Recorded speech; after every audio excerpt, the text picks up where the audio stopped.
ಇದು ನನ್ನ ಮೊದಲನೇ ಲಾಗು.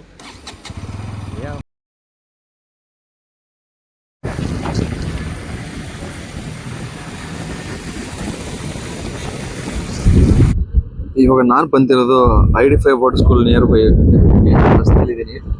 ಇಲ್ಲೊಂದು ಟ್ರ್ಯಾಕ್ಟರ್ ನಿಂತಿದೆ.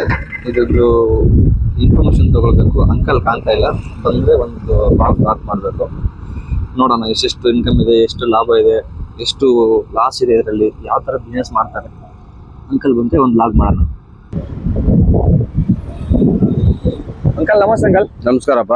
ಒಂದ್ ದಿನಕ್ಕೆ ಎಷ್ಟು ಲೋಡ್ ಹೊಡಿತೀರ ಅಂಕಲ್ ಈ ವಾಟರ್ ಟ್ಯಾಂಕ್ ಅಲ್ಲಿ? ಒಂದ್ ದಿವ್ಸಕ್ಕೆ ಒಂದ್ 10-12 ಹೆಂಗ್ ಸಿಕ್ತಿರ ಹಂಗೆ. 12 ಎಷ್ಟು ಒಂದ್ ಲೋಡ್ ಎಷ್ಟು ಅಂಕಲ್? ಒಂದ್ ಲೋಡ್ಗೆ 800-900 ರೂಪಾಯಿ ಮಾಡ್ತಾರೆ. 900. ನಿಮ್ಗೆ ಡೀಸೆಲ್ ಎಲ್ಲ ಖರ್ಚು ಎಷ್ಟು ಹೋಯ್ತು ಒಂದ್ ದಿನಕ್ಕೆ? ಖರ್ಚು ಡೀಸೆಲ್ ಎಲ್ಲ ಹೋಗಿ ನಾವು ನೀರ್ ಕೊಂಡ್ಕೊಳೋದು, ನೀರಿಗೆ ಒಂದ್ 300 ರೂಪಾಯಿ ಕೊಡ್ಬೇಕು. ಓಕೆ. ಪ್ಲಸ್ ಡೀಸೆಲ್ ಒಂದ್ ಲೋಡ್ಗೆ 200 ರೂಪಾಯಿ ಹೋಗುತ್ತೆ. 300 ರೂಪಾಯಿ ಸಿಗುತ್ತೆ ನಮ್ಗೆ. ಅಂಕಲ್ ಇವಾಗ ಮಳೆಗಾಲ ಮಳೆಗಾಲದಲ್ಲೂ ನಿಮ್ಗೆ ನೀರು ಟ್ಯಾಂಕ್ ಬಿಸ್ನೆಸ್ ಸ್ಟಾರ್ಟ್ ಇರುತ್ತಾ? ಬಿಸ್ನೆಸ್ ನಾವ್ ಹೆಂಗ್ ನೋಡ್ಕೊಂಡ್ರೆ ಹಂಗಿರ್ತದೆ. ಓಕೆ. ನಿಮ್ದು ಅಪಾರ್ಟ್ಮೆಂಟ್ ಮನೆ ಎಲ್ಲ ತರ ಬರುತ್ತೆ? ಯಾವ ಇಲ್ಲ, ಅಪಾರ್ಟ್ಮೆಂಟ್ಗಳು, ಸ್ಕೂಲು. ಇದು ಸ್ವಂತ ವ್ಯಾನ್ ಅಂಕಲ್ ನಿಮ್ದು? ನಮ್ದು ಸ್ವಂತ ವ್ಯಾನ್. ಇವಾಗ ಹೊಸ ಬಿಸ್ನೆಸ್ ಮಾಡ್ಬೇಕಂದ್ರೆ ಹೊಸ ಟ್ರ್ಯಾಕ್ಟರ್ ತಗೊಂಡ್ ಬರ್ತಾರೆ, ಅವ್ರಿಗೆಲ್ಲ ಪ್ರಾಫಿಟ್ ಇದೆ ಈ ಬಿಸ್ನೆಸ್ ಮಾಡಿದ್ರೆ? ಇವಾಗೆಲ್ಲ ಕ್ಯಾವರ್ ನೀರ್ ಬಿಟ್ಟರೆ ಸ್ವಲ್ಪ ಬಿಸ್ನೆಸ್ ಎಲ್ಲ ಕಡಿಮೆ ಆಗಿದೆ. ಆವಾಗಿಂದ ಹೊಡಿತೀವಲ್ಲ, ಆ ಕಸ್ಟಮರ್ ಇದ್ದಾರೆ ನಮ್ಗೆ. ಇದು ಜಾಸ್ತಿ ಯಾವಾಗ ನಿಮ್ಗೆ ಪ್ರಾಫಿಟ್ ಬಿಸ್ನೆಸ್ ಇರೋದು? ಇದು ಸಮರ ಟೈಮ್ ಅಲ್ಲಿ, ಅಂದ್ರೆ ಬೇಸಿಗೆಗಾಲದಲ್ಲಿ ಸ್ವಲ್ಪ ಟೈರ್ಡ್ ಆಗ್ತೀವಿ.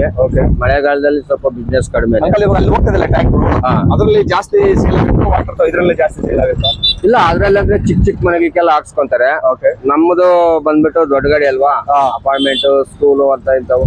ಇವಾಗ ಅದಕ್ಕಾದ್ರೆ ಅಮೌಂಟ್ ಕಮ್ಮಿ ಇರುತ್ತಲ್ಲ? ಅದ್ರಿಗೆ ಒಂದ್ 600 ರೂಪಾಯಿ ಇರ್ತದೆ. 600 ರೂಪಾಯಿ? 500ರಿಂದ 600. ಓಕೆ. ಇವಾಗ ಈ ಗಾಡಿಗೆ ಎಷ್ಟು ಬರುತ್ತೆ ಮೇಂಟೆನೆನ್ಸ್ ಖರ್ಚು ಒಂದ್ ದಿನಕ್ಕೆ? ಒಂದ್ ದಿವ್ಸಕ್ಕೆ ನಮ್ಗೆ ಏನಂದ್ರೆ ಒಂದ್ 3000 ರೂಪಾಯಿ ಬರುತ್ತೆ. 3000 ಓಪನ್ ಆಗುತ್ತೆ ಇದು? ಒಂದ್ 2000 ರೂಪಾಯಿ ಡೀಸೆಲ್ ಬರುತ್ತೆ. ಇದು ಮೇಂಟೆನೆನ್ಸ್ ಖರ್ಚಲ್ಲಿ ಯಾವ ತರ ಇರುತ್ತೆ? ನಾವ್ ಹೆಂಗ್ ನೋಡ್ಕೊಂಡ್ರೆ ಆ ತರ ಇರ್ತದೆ. ಡ್ರೈವರ್ ಕೈ ಕೊಟ್ರೆ ಹಾಳು ಮಾಡ್ಬಿಸಾಕ್ತಾರೆ. ನಾವು ಓನ್ ಮಾಡ್ಕೊಂತೀವಲ್ಲ, ಪರವಾಗಿಲ್ಲ, ನಮ್ಗೆ ಲಾಭ ಇದೆ ಇದ್ರಲ್ಲಿ ಮಾಡಿದ್ರೆ. ಲಾಭ ಇದೆ. ಡೈಲಿ 1,500-2,000 ಮಾಡ್ಕೊಂಬೋದು. ಇದ್ರಲ್ಲಿ ಏನಾದ್ರು ಲಾಸ್ ಇದೆ ಅಂಕಲ್? ಏನ್ ಲಾಸ್ ಇಲ್ಲ, ಕಷ್ಟ ಬಿದ್ರೆ ಎಲ್ಲ ಒಳ್ಳೇದೇ. ಎಲ್ಲ ಒಳ್ಳೇದೇ. ನಿಮ್ಗೆ ಸ್ವಂತನಾ ಅಥವಾ ಏನ್ ಕೆಲಸ ಮಾಡ್ತಾ ಇರೋದಾ ಇಲ್ಲಿ? ಇಲ್ಲ, ನನ್ ಸ್ವಂತ ಗಾಡಿ, ಓನ್ ಗಾಡಿ. ಇವಾಗ ಹೊಸದಾಗಿ ಬಿಸ್ನೆಸ್ ಮಾಡಿದ್ರೆ ಅವ್ರಿಗೆ ಸ್ಟಾರ್ಟಿಂಗ್ ಯಾವ ತರ ಅವ್ರು ಏನು ರೂಲ್ಸ್ ಫಾಲೋ ಮಾಡ್ಬೇಕು? ಅವರು ಸ್ಟಾರ್ಟಿಂಗ್ ಬಿಸ್ನೆಸ್ ಮಾಡಿದಾಗ ಸ್ವಲ್ಪ ಒಂದ್ ತಿಂಗಳು ಸ್ವಲ್ಪ ಕಷ್ಟ ಆಗುತ್ತೆ. ಓಡಾಡ್ಬೇಕು, ಕುತ್ಕೊಂಡಿದ್ರೆ ಆಗಲ್ಲ. ಗಾಡಿ ತೆಗೆದ್ಮೇಲೆ ಓಡಾಡಿ ಗಿರಾಕಿ ಎಲ್ಲ ಸ್ವಲ್ಪ ಒಂದ್ 50 ರೂಪಾಯಿ ಕಡಿಮೆ, 100 ರೂಪಾಯಿ ಕಡಿಮೆ ಆದ್ರೆ ಗಿರಾಕಿ ಸಿಗುತ್ತೆ. ಆ ತರ ಮೇಂಟೈನ್ ಮಾಡ್ಕೊಂಡು ಹೋಗಿ ಒಂದ್ 5-6 ತಿಂಗಳಾದ್ಮೇಲೆ ಅವ್ರ ಹತ್ರನೇ ಪರ್ಮನೆಂಟ್ ಆಗಿ ಹಾಕ್ತಾರಲ್ಲ, ಅವ್ರ ಹತ್ರ ಒಂದ್ 50 ರೂಪಾಯಿ ಹಾಕೊಡಿ ಮೇಡಮ್ ಅಂದ್ರೆ ಹಾಕೊಡ್ತಾರೆ. ಅದ್ರ ಏನಿಲ್ಲ. ಈ ಗಾಡಿಲಿ ಯಾವ ತರ ಏನಾದ್ರು ಲಾಸ್ ಏನಾದ್ರು ಆಗಿದ್ಯಾ? ನಮ್ಗೆ ಏನು ಲಾಸ್ ಕಾಣಿಸಿಲ್ಲ. ಅಂದ್ರೆ ಏನಾದ್ರು ಆಕ್ಸಿಡೆಂಟ್? ಇಲ್ಲ ಇಲ್ಲ ಇಲ್ಲ ಇಲ್ಲ. ವಾಟರ್ ಇಶ್ಯೂ ಕಸ್ಟಮರ್ ಹಾಕಿದ್ಮೇಲೆ ಮನೇಲಿ ಏನ್ ಈ ತರ ನೀರಿದೆ ಅಂತ ಆತರ ಹೇಳಿ? ಇಲ್ಲ ಇಲ್ಲ ಇಲ್ಲ, ನಮ್ದೆಲ್ಲ ಒಳ್ಳೆ ಕ್ವಾಲಿಟಿ ನೀರೇ ಹಾಕೋದು. ಇದು ನೀವು ಗೌರ್ಮೆಂಟ್ ಏನಾದ್ರು ಫೈನ್ ಕಟ್ಬೇಕಾ ಈ ವಾಟರ್ ಇಲ್ಲಿಂದ ಸಪ್ಲೈ ಮಾಡ್ತಿಲ್ಲ ಆ ತರ? ಗೌರ್ಮೆಂಟ್ ಗೆ ಏನು ಸಪ್ಲೈ ಏನಿಲ್ಲ, ಯಾರು ಇವಕ್ಕೂ ನಮ್ನೇನು ಕೇಳಿಲ್ಲ, ಏನು ಸಪ್ಲೈ ಇಲ್ಲ. ಗಾಡಿ ಟ್ಯಾಕ್ಸ್ ಮಾತ್ರ, ಅದು ಟ್ಯಾಕ್ಸ್, ಇನ್ಸೂರೆನ್ಸ್, FC ಅದು ರನ್ನಿಂಗ್ ಇರ್ಬೇಕು ಗಾಡಿಯಲ್ಲಿ. ಸರಿ ಅಂಕಲ್, ಥ್ಯಾಂಕ್ ಯು ಅಂಕಲ್. ಸರಿ, ಮತ್ತೆ ಭೇಟಿಯಾಗೋಣ. ತಿಳ್ಕೋಣ. नमस्ते, आपका नाम है? शिवराज। शिवराज, मेरा नाम भी शिवराज है। ओके। आपको दिन में कितना पैसा कमाई करता है ना?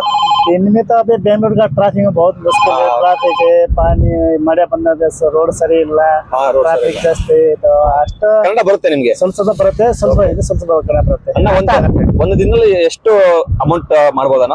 ಒಂದ್ ದಿನ ಎಷ್ಟು 2,000. ಹೊಸದಾಗಿ ಕಾರ್ ತಗೊಂಡು ಮಾಡ್ತಾರೆ, ಮಾಡ್ಬೋದಾ? ಪ್ರಾಫಿಟ್ ಇದೆಯಾ? ಚೆನ್ನಾಗಿ ಮಾಡ್ಬೋದಾ? ನಿಮ್ ಇಷ್ಟ ಅಣ್ಣ, ನಾವ್ ಹೇಳಕ್ ಆಗಲ್ಲ. ಇದು ಈಗ ಮಾಡಕ್ ಆಗಲ್ಲ. ಇದು ಟ್ರಾಫಿಕ್ ನೋಡಿ, ಎಷ್ಟು ಟ್ರಾಫಿಕ್. 30 ಕಿಲೋಮೀಟರ್ಗೆ 3 ಅವರ್ 2.5 ಅವರ್ ಆಗತ್ತೆ. ಓಕೆ. ಅದು ಇದು 30 ಕಿಲೋಮೀಟರ್ಗೆ. ನಿಮ್ ಇಷ್ಟ, ನೀವು ಮಾಡಿ, ನೀವ್ ಇಷ್ಟ, ನಾನು ಹೇಳಕ್ ಆಗಲ್ಲ ಅಣ್ಣ. ಇದರಲ್ಲಿ ಲಾಸ್ ಅಂದ್ರೆ ಯಾವ ತರ ಲಾಸ್ ಬರುತ್ತೆ? ಲಾಸ್ ಏನಾದ್ರು ಆಗುತ್ತೆ ಇದರಲ್ಲಿ? ಲಾಸ್ ಆಗತ್ತೆ ನೋಡಿ. ಇದು ಈ ಬೆಂಗಳೂರು ಟ್ರಾಫಿಕ್ ನಾನು ಹೇಳಿದ್ದೀನಿ, ಬೆಂಗಳೂರು ಲಾಸ್ ಆಗತ್ತೆ. ಸುಮ್ನೆ ಇದು ಈ ಟ್ಯಾಕ್ಸಿ ನಮ್ಗೆ ಪ್ರಾಫಿಟ್ ಇಲ್ಲ, ಮುಂಚೆ ತರ ಪ್ರಾಫಿಟ್ ಇಲ್ಲ. ನಮ್ಗೇನ ಈಗ ಇಷ್ಟು ಒನ್ ಟೈಮ್ ಸರ್ವಿಸ್ ಮಾಡಿದ್ರೆ ಎಷ್ಟು ಬರುತ್ತೆ ಚಾರ್ಜಸ್? ಕಾರ್ ಸರ್ವಿಸ್ ಆಗತ್ತೆ 4,000 ಆಗತ್ತೆ. ಒನ್ ಟೈಮ್ ಚಾರ್ಜ್ ಮಾಡಿದ್ರೆ ಎಷ್ಟು ಕಿಲೋಮೀಟರ್ ಓಡಿಸಬಹುದು ಕಾರ್ನ? ಮತ್ತೆ ಒನ್ ಟೈಮ್ ಇವಾಗ ನಾವು ಸರ್ವಿಸ್ ಮಾಡಿಸಿದ್ರೆ ಎಷ್ಟು ನೆಕ್ಸ್ಟ್ ಸರ್ವಿಸ್ ಯಾವಾಗ ಇರುತ್ತೆ? ಅದು 10,000. ಅಂದ್ರೆ ಇವಾಗ ನಮ್ಮ ಪ್ರಾಫಿಟ್ ಇಲ್ಲ ಇದರಲ್ಲಿ, ಜಾಸ್ತಿ ಆಟೋ, ಬೈಕ್, ರ್ಯಾಪಿಡೋ ಎಲ್ಲ ಸ್ಟಾರ್ಟ್ ಆಗಿದೆ. ಓಕೆ. ನಾನು ಫಸ್ಟ್ ಟೈಮ್ ಈಗ ಇನ್ನು ಜಾಸ್ತಿ ದಿನ ಆಗಿಲ್ಲ, ನಾನು 3 ತಿಂಗಳಾಯ್ತು ನಾನು ಹೊಸ ಕಾರ. 3 ತಿಂಗಳಾಯ್ತು. ನನಗೆ ಇಷ್ಟ ನಾವು ಡ್ರೈವಿಂಗ್ ಲೈಸೆನ್ಸ್ ಇದ್ದು ಬೇರೆ ವರ್ಕ್ ಮಾಡೋದು ಚೆನ್ನಾಗಿರುತ್ತೆ, ಪ್ರಾಪರ್ಟಿ ಇರುತ್ತೆ ಅಲ್ಲ. ಆ ತರ ನಾವು ಐಡಿಯಾ ಏನೂ ಇಲ್ಲ, ನಾನು ಫಸ್ಟ್ ಟೈಮ್, ನನಗೆ ಎಷ್ಟು ಐಡಿಯಾ ಇಲ್ಲ. ಇವಾಗ ಬೆಂಗಳೂರಲ್ಲಿ ಚೆನ್ನಾಗಿರೋ ಕೆಲಸ ಅಂದ್ರೆ ಯಾವ್ದನ ಕೆಲಸ ಮಾಡ್ತಾರೆ ಅಂದ್ರೆ ಯಾವ ತರ ಸೊಲ್ಯೂಷನ್ ಕೊಡ್ತೀರಾ ನೀವು? ಒಂದ್ ಕಡೆ ಹೋಟೆಲ್ ಹಾಕ್ತಾರೆ, ಹೋಟೆಲ್ ಚೆನ್ನಾಗಿದೆ ಬಿಸ್ನೆಸ್. ಈ ತರ ಇದು ಡ್ರೈವಿಂಗ್ ತುಂಬಾ ಕಷ್ಟ, ರಿಸ್ಕ್ ಜಾಸ್ತಿ. ಮಳೆ ಬಂದ್ರೆ ರೋಡ್ ಸರಿ ಇಲ್ಲ, ಟ್ರಾಫಿಕ್ ನೋಡಿ ಅಷ್ಟು ಟ್ರಾಫಿಕ್ ಅದೇ ತಪ್ಪ ಟ್ರಾಫಿಕ್. ಅಣ್ಣ ಮುಂಚೆ ನೀವು ಸ್ಟಾರ್ಟಿಂಗ್ ಬೆಂಗಳೂರು ಬಂದಾಗ ಯಾವ ಕೆಲಸ ಮಾಡ್ತಾ ಇದ್ರಿ? ನಾನು ಅಪಾರ್ಟ್ಮೆಂಟ್ ಸೆಕ್ಯೂರಿಟಿ ಕೆಲಸ. ಸೆಕ್ಯೂರಿಟಿ ಕೆಲಸ ಮಾಡ್ತಾ ಇದ್ರ? ಅದನ್ನ ಮನೆಯಲ್ಲಿ ಮೇಂಟೆನೆನ್ಸ್ ಮಾಡಕ್ ಆಗಿಲ್ಲ, ನನ್ನ ಫ್ಯಾಮಿಲಿ ಅವರು. ಓಕೆ. ನಾನೇನೋ ನೋಡಿದೆ. ಅಣ್ಣ ನಿಮ್ಗೆ ಇದ್ರಲ್ಲಿ ಯಾವ ತರ ಏನಾದ್ರು ಪ್ರಾಬ್ಲಮ್ ಆಗಿದೆ? ನೈಟ್ ಏನಾದ್ರು ಕಳ್ತನ ಮಾಡೋದು, ಮೊಬೈಲ್ ಈ ತರ ಏನಾದ್ರು ಬಂದು ಈ ತರ ನಾವು ನೈಟ್ 3 ತಿಂಗಳ ಬರೀ 3 ತಿಂಗಳ ಹೊಸ ನಾನು ಬಂದೆ. ಏನಾದ್ರು ಏನಾದ್ರು ಪ್ರಾಬ್ಲಮ್ ಆಗಿದೆ ಡ್ರೈವಿಂಗ್ ಅಲ್ಲಿ? ಎಷ್ಟು ಆಗಿಲ್ಲ, ಏನೂ ಆಗಿಲ್ಲ, ಆಕ್ಸಿಡೆಂಟ್ ಯಾವ್ದಾದ್ರು ಮಾಡೋದು. ಓಕೆ. ಇವಾಗ ಮತ್ತೆ ಅಯ್ಯೋ ನಿಮ್ಮ ಲಜ್ಗೆಟ್ಟವ್ರು ಕಣ್ರಿ ನೀವೆಲ್ಲ ನಿಜವಾಗ್. ಐ ಟೆಲ್ ಯು ಆನೆಸ್ಟ್ಲಿ ಹೇಳ್ತೀನಿ, ಐ ಆಮ್ ಡೀಪ್ಲಿ ಡಿಸ್ಟ್ರೆಸ್ಡ್.